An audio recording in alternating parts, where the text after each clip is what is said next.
O primeiro ponto que é importante para perceber este processo de privatizações é que ele é muito claro quando juntamos as peças dos processos todos. O que aconteceu com as privatizações é que elas foram sendo espaçadas ao longo do tempo e acho que nunca tivemos oportunidade, enquanto sociedade, para refletir nelas como um conjunto e tirar as conclusões que só podem ser tiradas quando olhamos de fora para um processo de conjunto, um processo que aconteceu na íntegra ao longo do tempo. E a primeira, e que o Jorge já referiu, é que as privatizações têm um propósito ideológico muito claro. Muito claro. As justificações vão variando ao longo do tempo, vão à frente e voltam atrás, encontra-se justificações que se adaptem a cada caso e a cada empresa, mas o propósito por trás das privatizações é sempre o mesmo. É reforçar o processo de acumulação de uma classe capitalista. E isto era assim quando Marx escrevia, foi assim quando Rosa Luxemburgo escreveu, foi assim quando David Harvey escreveu, foi assim nos anos 90 e é assim hoje. Essa classe capitalista vai mudando de nome, vai mudando de nacionalidade, já foi a família Espírito Santo, já foi a família Champalimau, neste momento são os chineses, são os angolanos, são os fundos de investimento internacionais, mas o propósito ideológico é reforçar o poder de uma classe capitalista.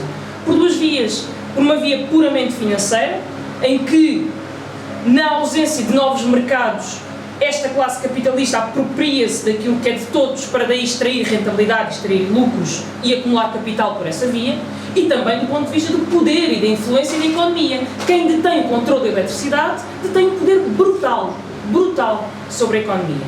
Eu lembro-me uma vez, encontrei esta citação e quis muito voltar a encontrá-la, mas não encontrei. Como sabem,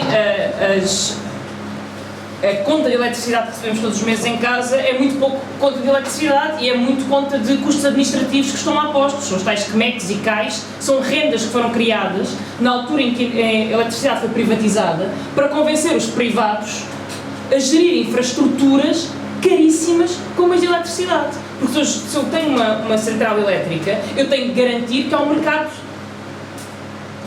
garantido para a produção de energia. Então o Estado o que faz, para convencer os privados a querer ficar com a eletricidade, é assinar um contrato em que diz, mesmo que alguma coisa aconteça com os recursos naturais, que não seja produzida energia suficiente ou que não seja consumida a energia suficiente, nós pagamos. Renda fixa. Caso contrário, não seria atrativo o mercado de eletricidade.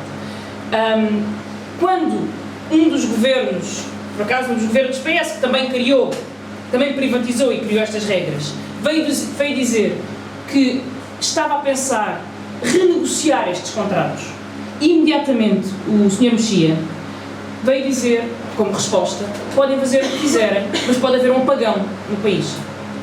E o poder de fazer um apagão no país é a razão pela qual a EDP nunca pode ser privada.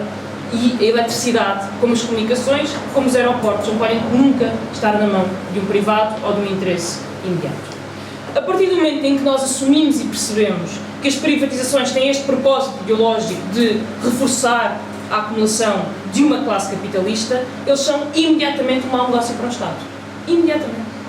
Porque se o objetivo é reforçar uma classe de interesses privados, então, por oposição e do ponto de vista racional, ele é um mau negócio para aquilo que é público e para aquilo que é a vontade ou os interesses da maioria da população e da maioria do país. E é esse alencar de razões de porque é que as privatizações são um mau negócio nós tentamos fazer no livro quando exploramos cada caso de cada empresa que foi sendo privatizada.